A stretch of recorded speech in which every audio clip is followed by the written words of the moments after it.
పద్దెంది పడిమెట్ల పైకెక్కి గుడికేగు భక్తులకు ఎదురొచ్చే బంగారు స్వామి ఇరుముడులు స్పృశించి శుభమనుచు దీవించి జన బృందముల చేరే జగమేలు స్వామి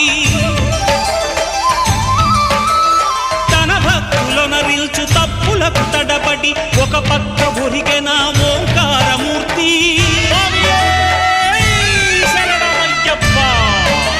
స్వాములందరూ తనకు సాయము కాగా ధీమంతుడై లేచే ఆ కన్య స్వామి